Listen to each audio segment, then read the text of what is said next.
This next one is a doozy. Ugh. I know Sebastian hates this one. I hate it too, honestly, but there's just so much ridiculous shit that... I don't like these Hulk comics one bit. So, this is Hulk number 3. But after this, we're halfway done with Hulk for a while. Dude. Because they cancel him after 6 issues because it's terrible. Alright, okay, let's get into it. Incredible Hulk number 3. So, before we really start, we're gonna walk through this first scene here. We're gonna spend probably a while on this one. There's a lot of things. Yeah, and it's kind of a longer issue as well. It was pretty long for a Hulk. Or maybe it just felt really long because of how bad it was. Okay, alright. Just to let you know, so I think it's pretty clear. I'm just gonna say it right out. I'm assuming you gave us 1 star. Yeah. I did as well. It has a 2.5 average rating on the I saw that. rating order I saw site. that. I was like, I wanted to give it that. I was like, I just can't. Yeah. I had to give it 1. So anyway, it starts out. So Hulk is in his cage. If you remember last week, we talked about how he built a cage for himself so he could stay in there during the night. During the night, so the Hulk wouldn't terrorize people. Rick is just like standing outside the cave. Yeah. And it's like the middle of the night, it looks like. Mm-hmm. Because he's like, I only have to stay here a few more hours until it's day and the Hulk changes back. First issue, right? This is like the first page. How does Rich sleep? He doesn't. It implies that he's out there all night, every night, just waiting. Just waiting. Which doesn't work.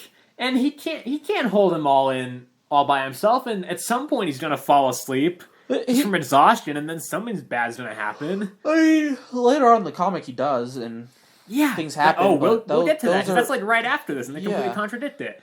Basically, no. Yeah. So he is clearly awake in the day. Doesn't he leave at some point, and that's when General Nick Ross.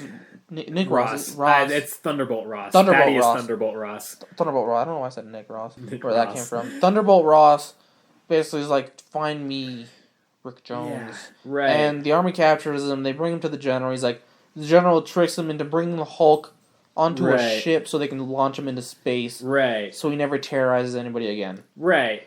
So he's like, all right, I'll do it. Yeah.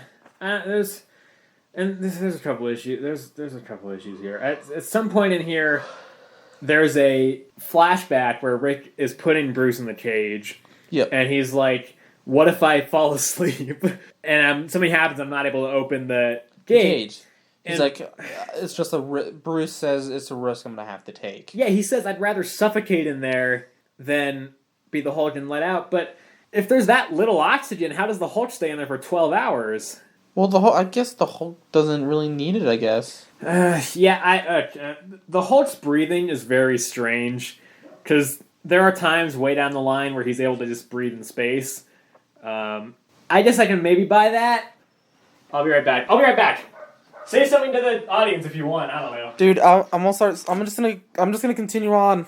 No, don't do that. I'm doing it. Don't do that. All right. Well, anyway, as Arden goes outside to. Hey, I will edit all this out and make you do it again, Sebastian. As Arden goes outside, we lay here contemplating life. Oh man, I don't like these Hulk comics, man. They're just not enjoyable. Not enjoyable at all. They always go back to his origin. They did in this one too. It's like 2 pages of just like, let's revisit his origin. They literally like take the exact same comic panels and just replace them somewhere in this comic. It's just like so random. Like it's unnecessary. And these Hulk comics are hard to read. Booty. That's all I gotta say about that. Booty. Absolute booty. Excited for it to end. Though, if it gets better, I'll be sad if it ends, I guess. Because I know down the line I don't know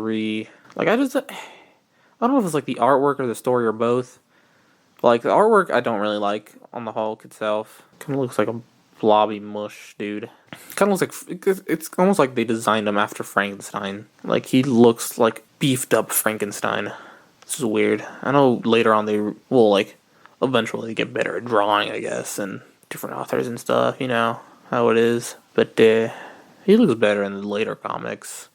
I took a sneak peek at those, and yeah. How much did you do anything? It seems Arden is back now. I'm back!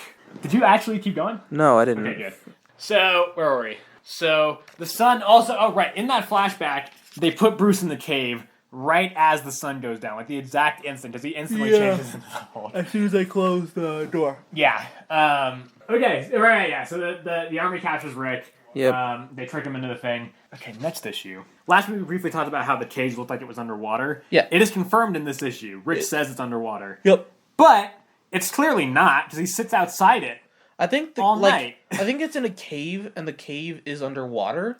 Because if it pans outside, Does it? and it shows that it is literally underwater. But I guess where they are specifically, it's like in a cave.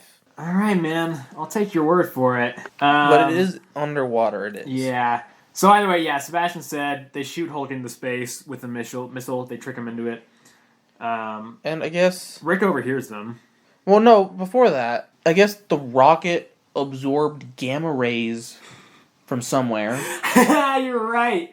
Oh man, this is an issue. Was it gamma rays or was it the cosmic rays from Fantastic Four? I don't know. It said something about rays, and it said something about the same rays or something. I assumed it was gamma, because that's what turned the Hulk, Bruce, into the Hulk in the first place. Yeah. So then I think Rick is trying to bring Hulk back. He gets like an electric shock from one of the panels, which I guess the gamma transmitted from space to the button through the electricity into Rick. And then he says something like, I feel more connected with the Hulk than ever before. For some reason, I guess. But they do get him back to Earth. Yep. And Rick is not arrested, even though he brought the Hulk back, which is probably a felony. Yeah, who knows? I guess they didn't notice him bring him back, I guess. I don't know. Okay, whatever. The rocket lands. Yeah. Hulk busts out. He's like, you shot me into space. So, plot twist here. It's daytime now, though, and he's still the Hulk. He's still the Hulk. So that got rid of the whole nighttime he's Hulk thing, right? Werewolf dilemma. I don't think it's really clarified as being anger yet that does it, because he just stays that way for the entire issue. He stays the Hulk for the rest of the issue, I think. But this issue is so weird, man. Because the next part, Hulk tries to kill Rick, right? Because he's angry. He's like, you tricked me. Makes sense, fine. But then Rick's like, wait, Hulk, don't stop. do it. And I guess the Hulk just stands there like a statue. Then he's like, Hulk, raise your arm. And he does it. He's like, holy shit, I'm in control of the Hulk now. I'm in control of the Hulk, yep. Ah, boy. So... So he proceeds to go to his own, cottage, is what he called it, it's an apartment or a cottage or something. Yeah. It was something, and he's like, alright, you stand here, I'm gonna sleep. Next to my bed, which is a little bit creepy, but whatever you're comfortable with, I guess. He's like, I'm gonna sleep, I need to sleep. So he proceeds to sleep. He wakes up to find Hulk's gone. It's still the middle of the night as well. Hulk just smashed down his wall. Yep. Hulk's gone. Is it night? I thought it was still day. It's basically, it has to be night because it's revealed later that I guess it's revealed right now that Rick can only control the Hulk if he's awake. Yeah, I thought he fell asleep because he pulled an all-nighter. I think he fell. I have no idea. I really don't know. I don't know. The time frame in all of this is very confusing anyway, so either way, I think it's dark out though when he smashes out. So Hulk leaves and goes and just starts fighting the army. I guess it's state troopers. No, he just goes into town and he's just terrorizing people, I guess, like Hulk does. Mm-hmm. And who was it that came and tried to stop him? I guess the army? It was the state troopers were attacking him. Yeah. And then that gave Rick enough of an opening so he could get in there and get Hulk out of there. Yep. So then Rick locks him back up and he's like, I can't fall asleep now! Yeah. Hard cut. Completely separate storyline now. You know what? I will say this comic is ridiculous, but I did kind of like this scene where a couple of FBI agents go into a town and just everybody is frozen. Yep. I thought that was kind of cool. Until it's revealed later what that was. So they're like, this is the second or third city this has happened in. Yeah. They're like, we gotta what's going on? They find a common thread. They find a poster of a circus and they're like, this has to be it. This has been in all cities. It's a far out lead, but maybe it's worth noting. Right. Basically. And so they basically find the circus, I guess. Yeah, so I think then it cuts to the circus. The circus, right. Where the best villain just in the world, the ringmaster, and his circus of crime is what it's officially called. It's not Whoop. realized that there. Ugh. Basically, the ringmaster and his circus are performing. Yep. And he uses his swirly hat. He has like a swirl on his hat, and I guess he uses that to hypnotize the crowds. The crowds go and steal like everything from their like. Not the crowds, the people in the circus. Well, the crowd, yeah. I'm pretty sure it was the crowd. The crowd is frozen. No, it's the other people in the circus. They moved though. I swear he said, "Go and do my bidding." No, yeah, he was talking about the other, like the people in his inner circle of who are performing, really? the other performers. Oh, yeah. Shoot. Okay. So they all robbed them. Yeah, they robbed the city. They start with the circus, and then the ringmaster goes and just hypnotizes everybody else in the city. Yeah. And Rick, I guess, is in the circus as well. Was it? Yeah. No, yeah. He's in either this one or the next one. It was in the next town. Next town. Yeah, so Rick is like all... He's like very tired from pulling an all-nighter outside of things, so he goes to freshen up. Yeah. He's like, why not see the circus? Yeah, and then as he's getting hypnotized, he's like, this doesn't feel right. He basically thinks, Hulk, come save me. Oh my god. And Hulk's like, my master's in trouble, gotta go save him. Here's the other big issue here. I don't... Like, it's... all of his commands up to this point have been, like, spoken. Yeah. I don't think Rick has telepathy. Telepathy. I don't think he has the ability to call Hulk through his tongue. I guess he has a telepathic connection with the Hulk. Never explained, but whatever. Yeah, I don't think it's used very often. Thankfully, most of this stuff doesn't stick. So that happens. Hulk shows up. He basically beats up the entire circus.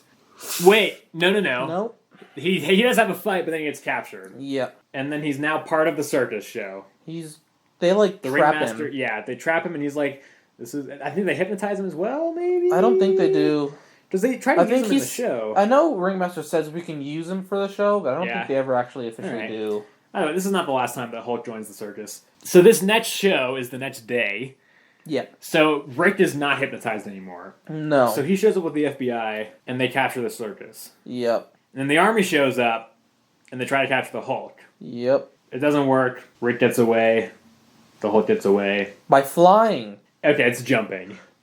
Straight up, it was flying. He went like this Superman pose, and he was flying. Dude, he wasn't jumping. I know it looks like that. It is technically he's jumping. Oh my goodness. Yeah, it looks. He was weird. flying. Right. I'm not. Whatever you say. Yeah, that's the end. Yeah, fuck this issue. This is, 1 star. I hate everything about it. The Hulk is weird. I don't like him. Rick is terrible. Nothing makes sense. I remembered reading this from the first time, and I saw it coming up, and I was like, shit, I really don't want to read this again. Oh, man. So, easy 1 star. This is definitely the worst of the orders so far, up to this point. I mean, I'm not looking forward to reading the next couple that are coming up. I think the next one is a little bit better. Is it, dude? But we don't have it coming. It's not in this batch anyway, so... Yeah, no, it's not. Anyway, next one is... Hey, we have a good one! We have... What is... This is Fantastic Four number 6. Number 6. So... Dr. Doom's back. Dr. Doom is back. It starts with the Fantastic Four. They're trying to locate Doom, it seems like. Trying to locate Doom. You know what? Okay, I gave Reed a lot of shit last week for being an asshole, which he is, but there is a nice scene in this one of him going and talking to a hospitalized kid who really is, like, looking up to him. Yeah. It's pretty nice. I don't think you really have time to do that, but it is a nice kind of humanizing moment. Yeah. So... It then cuts to a boat. Right. There's some dolphins. dolphins. It was like a cruise ship? It looks like it, yeah. And there were some dolphins off to the side, and they were like... Look at the dolphins. Look at the I could swear there's a man in there. Yeah, and... Surprise, surprise. It's Namor. Namor the Submariner. He's back. Back, dude. And he's playing with dolphins. Yeah. And then Doom shows up in his weird helicopter. Jet thing. Yep. And Namor jumps up on it. He's like... What are you doing here? Get out of my area, man. He's like, I'm here to team up with you. We both hate the Fantastic Four. Right. Let's do something about it. So Namor kind of explains that he's kind of given up on taking down the human race. Yeah. For one reason, and that's because he's in love with Susan Storm. Yep. He's like, I don't want to take her down. So I think Doom basically says, or Namor says, I'll help you defeat the Fantastic Four. As long as nothing happens to Sue. Right. So... He's like, I think he agrees, doesn't he? Yeah, Doom's like, fine. Yeah. And Namor gets a magnetic weapon. Magnetic Fuck weapon. Everything to do with magnets in these comics, because they don't know how to do actual science. Nope. So, cut back to the Fantastic Four. Yep. Johnny sees something behind the bookcase. He opens the bookcase, and there's just a picture of Namor. Picture of Namor. Actually, I should mention, I didn't catch this at first, but Namor also has a framed picture of Sue in his house. Yeah. He did. So it's creepy on both sides, but it makes less sense with Sue because Namor actually has an obsession for her. Yeah. And I guess Namor's picture belongs to Sue. And I guess she fell in love with him the last time that they met? It's not clear. It seems like she's conflicted between Reed and Namor now. Not even conflicted. It was just like she didn't know how to feel about Namor. Yeah, she's like, he's not a real villain. He's just bitter and conflicted. And it's okay. And so Johnny's like, what the hell is this? Like, obviously, he tried to kill all of us. So he burns the picture. Right, and then Reed and Ben show up. They're like, what's going on here? And Johnny explains, but again, Reed just, like, doesn't seem to care. He doesn't say anything. Which made me curious. He's just like, we need an explanation for this. Like, what the heck? I mean, this happened last week, too, where Ben was like, Sue, you deserve a real man like me, and Reed was like, whatever. I'll blow it off, whatever. Yeah. But it makes more sense with Ben, just they're friends, but so anyway, so right at that moment, as they're arguing about it, Namor shows up. Namor shows up at their tower secret headquarters thing? I think it's still the Baxter Building. Baxter Building, yeah. And they attack him. Sue protects him, kind of. And Reed is trying to hold the other two back, because he's like, let him explain why he's here. Yeah. But Johnny and Ben are just fucking going at him. Johnny puts a circle of fire around him. Right. His signature move, I guess. It's all he ever does, I feel like. Yeah, and so he cuts a hole in the floor. Namor's like, I can fly. Right. I don't think we mentioned that last week. Namor can fly. Yeah. He has the little wings on his feet, which doesn't make sense, but it lets him fly, apparently. Whatever. So from there, Namor's like not trying to defend himself, though. He's just kind of standing there. Yeah. So that makes Sue even more convinced that he's there to help them. He's a good guy. Right. I think it's at this point that Doom shows up. Yeah. And it turns out that Namor had attached the magnet to the building. And Doom had he had the other end of the magnet in his ship. And it's somehow able to just pull the entire Baxter Building into the air and go up with super strong magnet. Doom's ship. Super strong magnet. That's a little bit more believable, just as the fact that it's actually, like, there's two magnets. Yeah. Basically, he takes the building up into space. He's like, I'm going to suffocate you guys at first. Right. And then, so it's revealed at this point that he double-crossed Namor. And Namor's like, I'm not in on this part. Yeah. Yeah. So I think they all try to take him out. They try to, like, go through space and take him out. Yeah, Johnny tries to fly out, like the dumb person he is. Like an idiot. He tries to flame off. He flames on for like a second, then his flames go. He's like, oh, wait, there's no oxygen in space. So he's about to fall to his death. He's drifting towards Earth, right. Reed catches him, pulls him back up. And then they lose gravity. Yeah. So Reed basically tries to stretch to the jet to try and, like, latch on, I guess. Right. And then Doom fires his thrusters. And they burn Reed's hands. Like, really badly. He's, like, severely injured, it looks like, from this. And he's fine in the next issue, but whatever. Yeah, so then Namor tries to take a shot at it. No, he asked if there's water on board. Right. Because water makes him stronger. Yeah, he launches with the water into space. I don't know how that works. I don't know how it works either. Because he was in, like, a tank and he just kind of jumped out of it? Yeah. But anyway, he gets onto the ship, and it's... This is where the magnet issue comes into play.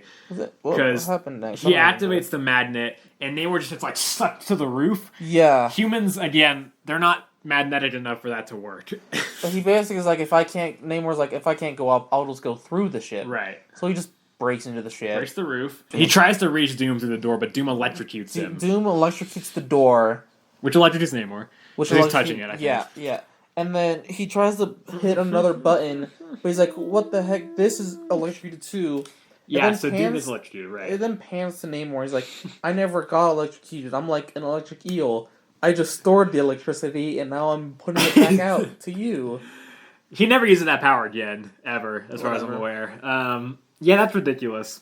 That doesn't make any sense. He's not an electric eel. He's a man. He's not an electric eel. He's a half Atlantean, half human. He's not an electric eel. But I don't think Atlanteans have that power. No, they don't. No, they don't. So, whatever. Yeah, so then Doom ejects, and he catches onto a meteor, which just flies out into space.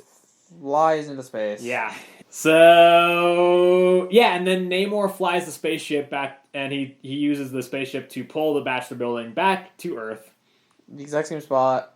Flies the jet into the ocean. He crashes. He leaps out. And that's it. That's it. I don't know how you feel about this one. I really liked it though. Did you really like it? I actually really liked it.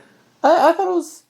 I think it was actually better than the first appearance of Doctor Doom. Yeah, I said it was better than the first appearance of Doctor Doom, but it was still like, for me, Doctor Doom is just like, he's such a good villain. But then like these first couple comics, like, hey. I think he's a much better presence in this one though than he is in his first one. Oh, he definitely is, but I just feel like they like underestimate him. Like, I don't know. Yeah.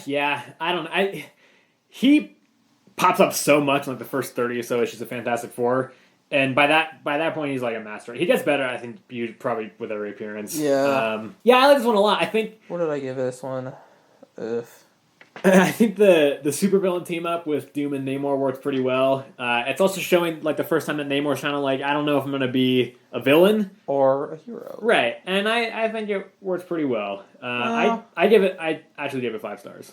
I'd be willing to give it a 4. All right, just not a 5. It's not. You better have given it a 4 because you gave Doom's first appearance a 4, and you said you liked this better.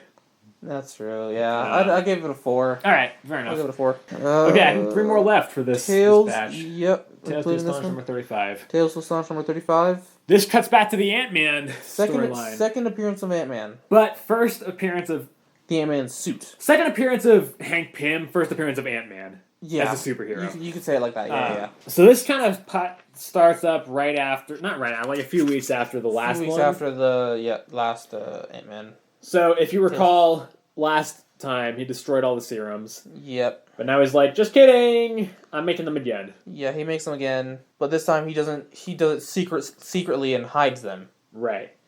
He doesn't reveal it to anybody. There's also a montage in here where he studies ants like a lot. He's like reading books on ants. He's like watching documentaries on ants. He's like, if I can control them while I'm shrunken. Right. So he makes the classic Ant-Man helmet that allows him to talk to ants.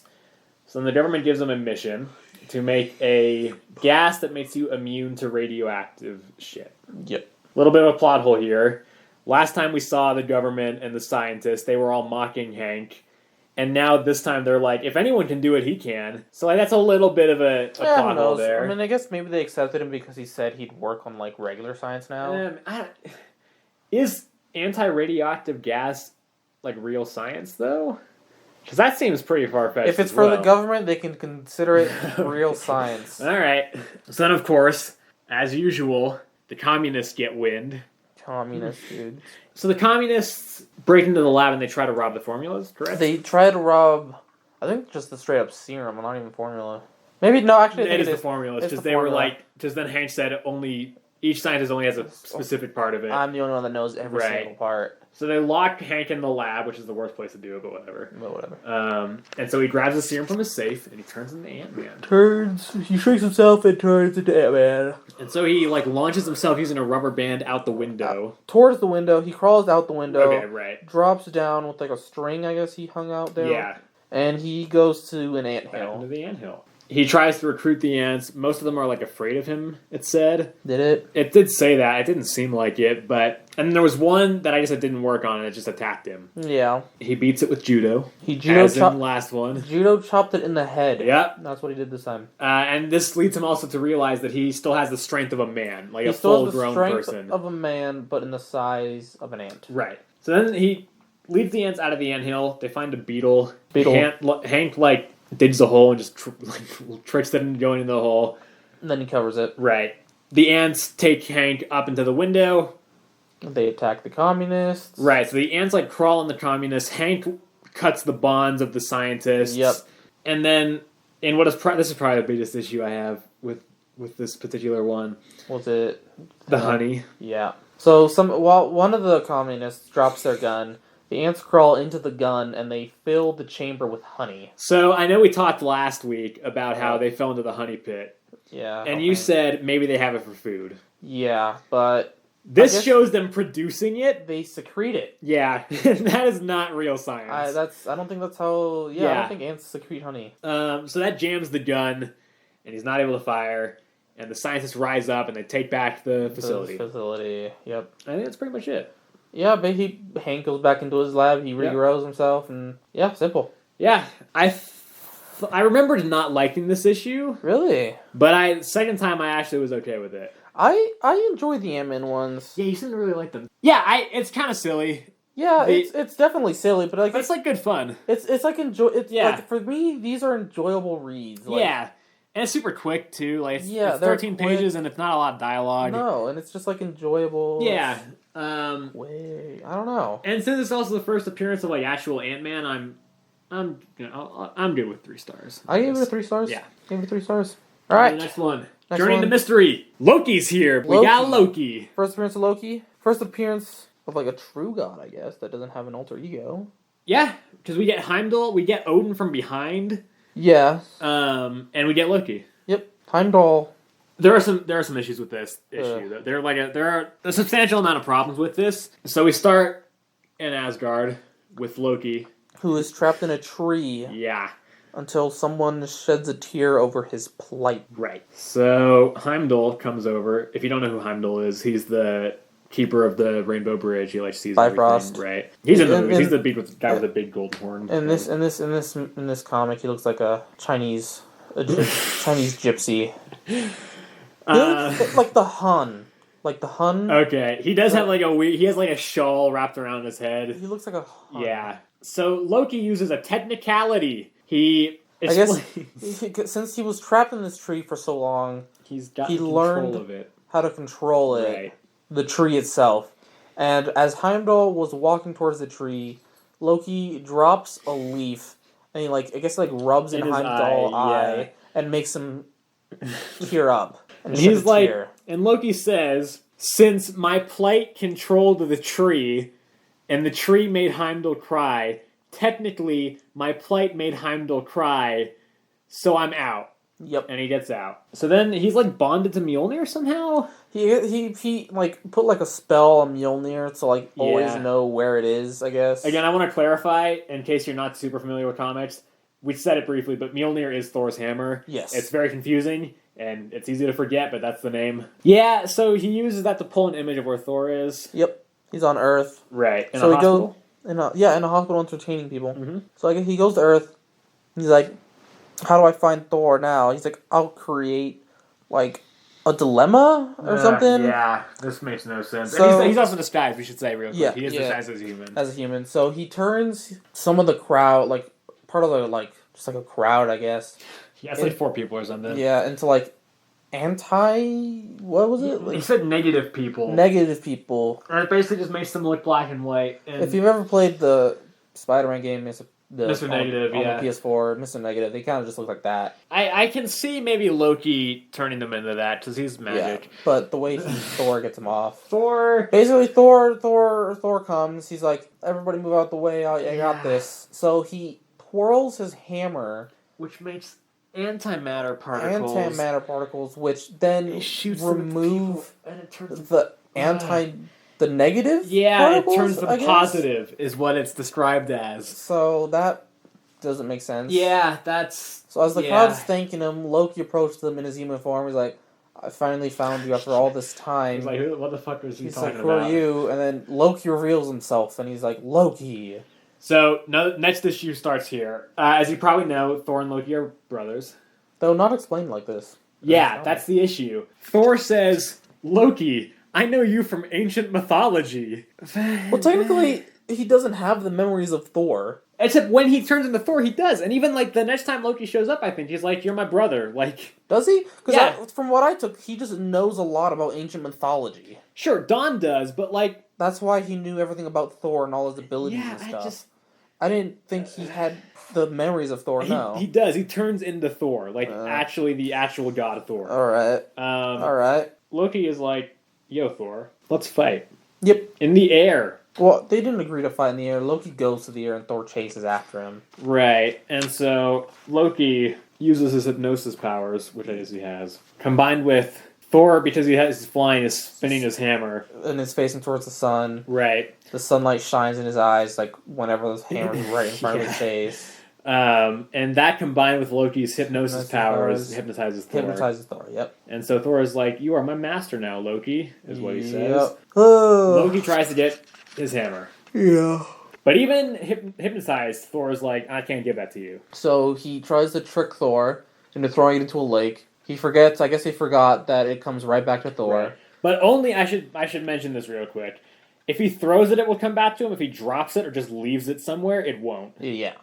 Yeah, like he can't even do the thing from the movies where he pulls it towards him. It just stays there for a while. This is also outrageous because then the hammer goes back to Thor. Loki creates like an astral projection or something, like hologram type thing, and he tricks Thor into giving the hammer to himself. Right, because he's like, well, I guess Thor, there's another Thor, and Thor is worthy, so I'll give it to him. The holographic projection is able to hold the hammer, which doesn't make any sense at all. Nah.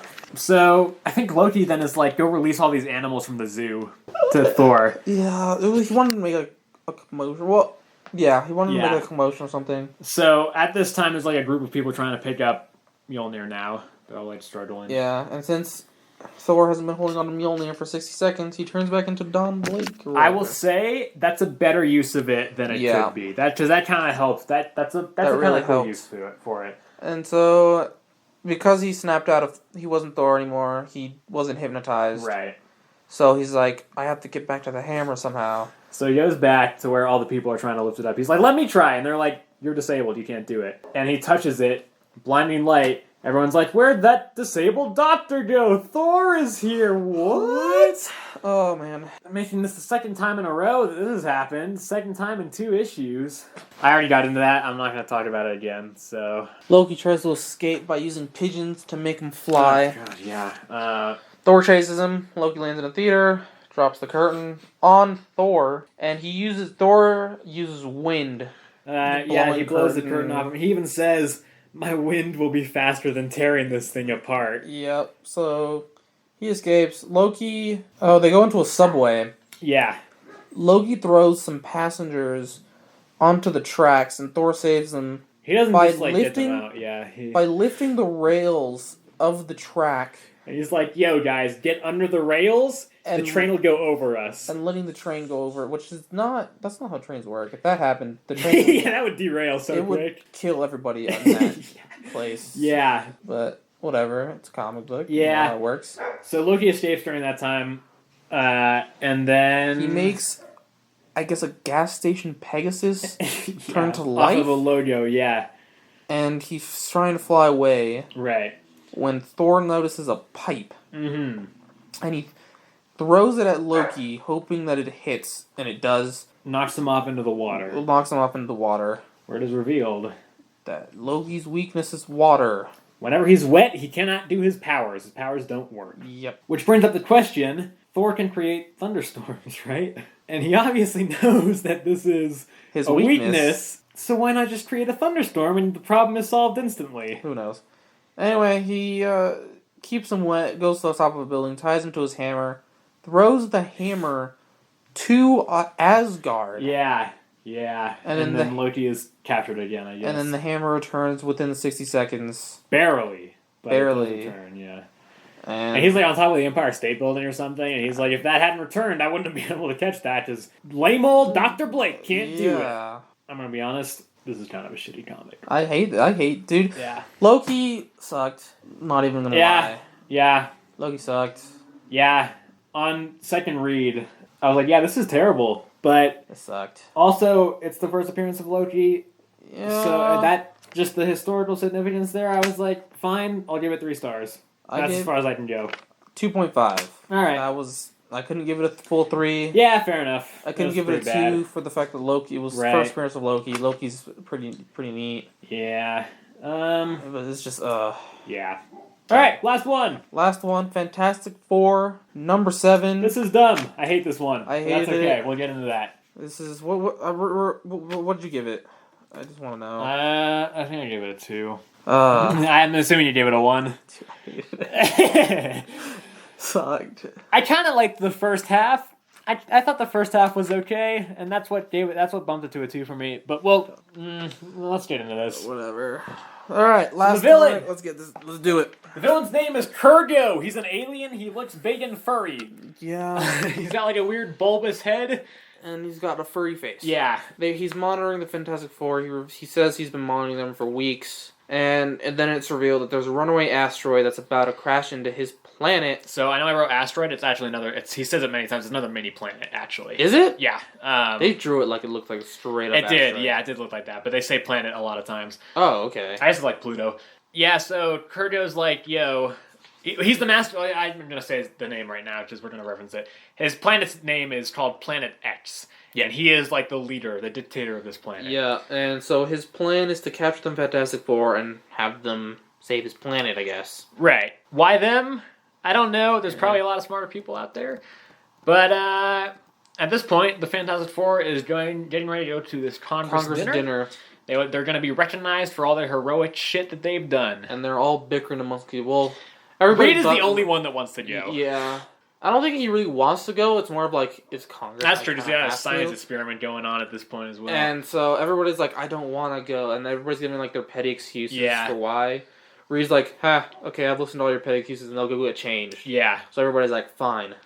So they're going to the dinner and a ship lands. In a separate spot, not the same place. Yeah, no. And this giant robot comes out. The robot uses a ray to make everybody in the country very hostile. Towards the Fantastic Four specifically. No, it's just in general, yeah. And also, because of this, the Congress is like, yo, Fantastic Four is a public menace. And they board... Where did they go? I kind of... Well, first of all, the military tries to attack the Fantastic Four. Yeah. And so they escape, but as they're leaving, the spaceship is trailing them. So they're like, you know what's a great idea? We'll land this on our own building so we have the home advantage. That's a terrible idea. Awful idea. Yeah. Everybody knows where your base is. Everybody's swarming it. The spaceship lands. Right. And also, you don't want to destroy your base on there. Anyway. So the robot emerges, and he's like, hey, guys, you're not safe because everybody's trying to kill you. Just come hide out on my planet for a while. Yeah. Credit to the Fantastic Four. They realize it's a trap. Mm-hmm. Obviously. But they're like, I'm curious. What the hell? Why not? Let's do it. You can't stay here. Right. So they fly to Planet X. They land, and Kurgo explains what's going on. He's like, you guys have 24 hours, or else we're all going to die together. Yeah. So Ben and Johnny get pissed about this, and they try to fight him. Yeah, to no avail. Yeah. That robot wipes him. Just takes him out, yeah. So he's like, fine, I'll help. And then as he says that, the planet is basically right on top of them. So they're like, wait, we don't actually have 24 hours. We got maybe 2 or 3. Yeah. In that time, Reed manages to make a shrink ray. A shrink ray, yep. And Kurgo reveals his motivations where he's like, I don't care about any of my subjects. I just want to rule somebody. I want to be the leader of somebody, so that's the only reason I care. So basically, Reed shrinks... Because we never explained, but this Planet X doesn't have a lot of ships. Yeah, so they can't. They don't have a lot of ships, so and there are 5 billion people on it. Yeah, so Reed's plan is basically he shrinks everybody so they all fit on one ship. And he says he designed an enlarging ray for when they find a new planet, they can enlarge themselves again, whatever. Right. Kurgo wanted, I guess, when he got to the new planet, he wanted to be larger than everybody else. Right, he wanted to hog it for himself so that everyone else was small. And he's like, nobody can dispute me, even though he's already a leader, so I don't know why. So I guess he's holding onto the tube, however this slows him down too much, and he causes him to die on the planet. Supreme irony again, because Reed later reveals that there was nothing in the tube. Right, there was no enlargement. He was planning to leave them all small from the beginning. They're all the same size, so it didn't matter. It didn't matter, right. Can we talk about Reed's plan real quick here, because it's ridiculous. Yeah, you do. So he has a shrink ray. There's a big planet coming at their planet, and instead of shrinking the planet, he decides to shrink the people instead. Why not shrink the planet? It's right there. It's on top of them. Hurling towards them. Yeah, it would have just made a small divot. Johnny even says, I can see this thing moving. Just shrink the damn planet to the size that you shrunk the people. And there's no issue. Yeah, this wasn't good. I do kind of like the first half where they're all getting chased and everybody's hostile towards them. I thought that was kind of cool. I mean, I will say it was entertaining. Yeah. Watching them bicker over each other about not wanting to go to this one dinner. Right. It was honestly a little funny. There is a little bit of a fun scene where they frame each individual person and why they don't want to do it. Yeah, it was honestly fun listening to their really bad excuses. Yeah. Why. I don't hate the first half, but the second part is definitely only worth 1 star. Dude. It's just so meh. Yeah, I don't know. It wasn't even a good villain. Kurgo is awful. He does show up again. Does he really? It's a ways out, but he does show up again. Also, the Ringmaster from Hulk, fucking all the time. He's like everywhere. He pops up so much. Yeah, Kurgo sucked. Not a good villain at all. Yeah. We should mention, actually, briefly, because I don't know if we made this clear enough. There were 2 ships. They used the ray to fit the population of Planet X in one of them, and then they just used the Fantastic Four used the other ship to just leave. They didn't have to shrink themselves down. Yeah, I like the first half. I don't like the second part at all. 2 stars for me. 1 star. All right, Trash. that's the end of that's all the stuff in this episode. So I will briefly say there's not a lot of exciting stuff next episode. It's a lot of garbage. I can see that. It's so bad. Like I think there's a couple Fantastic Four in there to save us, but everything else is really bad. And I know you don't even really love Fantastic Four that much. Don't even love Fantastic Four. You might have issues with this next one. Yeah. So that's that. That's what's going to be next episode. This was a pretty good week for comics, though. In terms of what we covered, we got Thor, Spider-Man, Doctor Doom. We got some good stuff in there. We definitely got some good stuff. Again, the complete Marvel reading order. I cannot stress enough how great that site is. It's a great site. If you want to read along with us, check it out. We will be covering 21 through 30 next episode. And we're on the main 616 order. And that's about that. We do have our email. The email is earthsmightiestcomicspod@gmail.com. All one word, no apostrophe in Earths. So if you want to write in, feel free to do that. And we can probably read out some stuff on the show. But yeah, I think that's probably it. Do you have anything else you want to say here? We need to get more social media. We probably do. Maybe if we get through 5, we can put an actual presence in terms of an actual podcast page. Maybe. All right. And I think that's it. So again, thank you to anyone who listened to either this one or the last one. We appreciate everything. If you like the show, maybe tell a friend. We're doing this for fun. Yeah, absolutely. So just put it out there if you like it, and if you think other people might like it, just let them know about it. And that's probably the best promotion we can kind of ask for. Yeah, right now. So thank you everybody very much for listening again, and we will see you next week.